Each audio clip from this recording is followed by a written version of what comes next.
Thank you for tuning in to another episode with Mrs. Danielle DeVita. I am a relationship and femininity coach. I've been married for 13 years, and my goal is to help both men and women be in relationships that's best for them. So today I am going to talk about the one piece of relationship advice that you need to hear.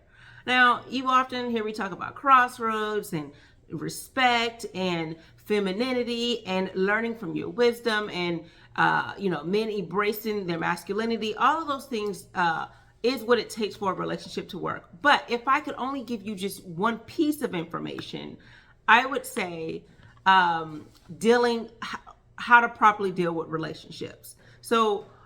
Or deal with conflict. So a lot of times in a relationship, we don't know how to properly deal with conflict. All of it boils down is how to communicate. A lot of times we say, you need to communicate more, you need to do this. But how you do it in terms of conflict is what makes the relationship successful. I think I mentioned on my video before about the magic ratio of 5-1. There was a study that was done on how, they did a study on several marriages, and the ones that were long lasting were those who had a 5-1 ratio. And what that meant was, if you are having a conflict of any sort, it's just an unfortunate situation, how that couple dealt with it. So for every scenario, 5 of them were dealt with in a proper, way, or a positive way, versus 1 negative. So a great example would be if there was a disagreement, whatever the disagreement is in your relationship, if you handled it and it came out in a positive way, that would count towards the positive. If you handle it poorly, that will count as a negative. So yes, you can have a situation that's unfortunate, that you don't agree with, that pretty much provides a conflict, but how you both resolve that is what matters. That's how a relationship lasts. And of course, all of the other things that I talked about goes into that, because how you communicate could be whether you do respect or trust or anything with this person. But if you focus on not blaming the other person in a conflict, this would be very helpful, because a lot of times people tend to blame. So then now the conversation steers away from what the actual conflict was about, but more so trying to defend your claim. You're trying to either defend, what the other person said against you. Sometimes people tend to deflect. So they say, oh, but you do this too. So now, instead of talking about the actual situation at hand, you talk about how many times you don't do this, or how many times the other person do this more than you, than what the actual concern was about. So learning to properly deal with conflict in a healthy way, how to first look at the solution. Let's find a solution of how we can fix this. And then my intent is not to do this, and going forward, I will do this. So everything should be solution based. How can we compromise and find a solution? How can we fix this? What my intent is, and now what my actions are going to move towards, either to stop doing something or to start doing something. A lot of times we are just we're so defensive because we're pointing the finger. You do this, you do that, and I do this. But if you look at it as, I'm not happy in this situation because, instead of saying how someone made you feel, what they made you do, because then it puts you back in control. It makes you accountable when you control your own emotions and say how you feel rather than how someone made you feel. I feel unhappy. This situation is unfortunate for me because I disagree, because, not you're wrong because, but I disagree, or I appreciate, your perspective. And this is where I'm coming in this situation. When you put the ball back in your court, it then helps you find a solution of how you guys can progress in a positive direction.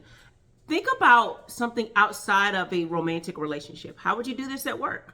If you had a conflict at work, how do you handle this? In fact, these are the number one questions that are asked by interviewers.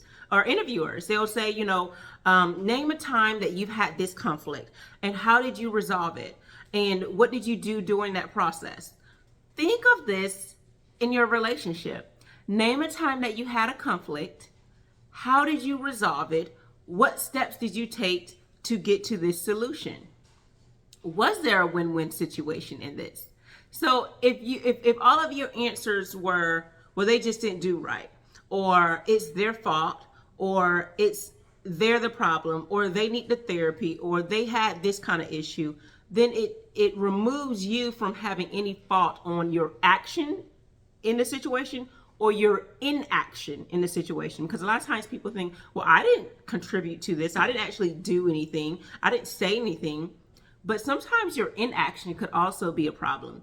You not having a crossroad, you not having a boundary, you're allowing this red flag to go unchecked or unnoticed or overlooked. You are allowing this particular behavior and then upset when they made it on the 15th time, but you never really said anything the first other times. Or you said something all the other times, but you never put any action or consequences behind any of those situations. So again, your inaction is just as could be just as negative as your actions. So I would say making sure that when you have conflict, making sure that you have positive solutions or solution-based situations or solution-based communication and solutions in regards to whatever conflict you have. Again, the conflict can vary. It doesn't have to be this huge, crazy conflict. It doesn't have to be something detrimental.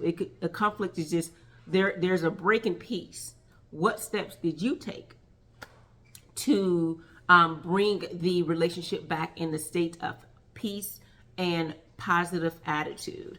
So that is the one piece of information I have for you. I hope that this helps, because if you can understand this factor, if you can understand this magic ratio for all the conflict that I have, how am I creating positive interactions in these conflicts? How am I creating a positive solution instead of just chit-chatting back and forth, talking back and forth, but there's no solution? How do I get to a solution? How do I get to a positive interaction?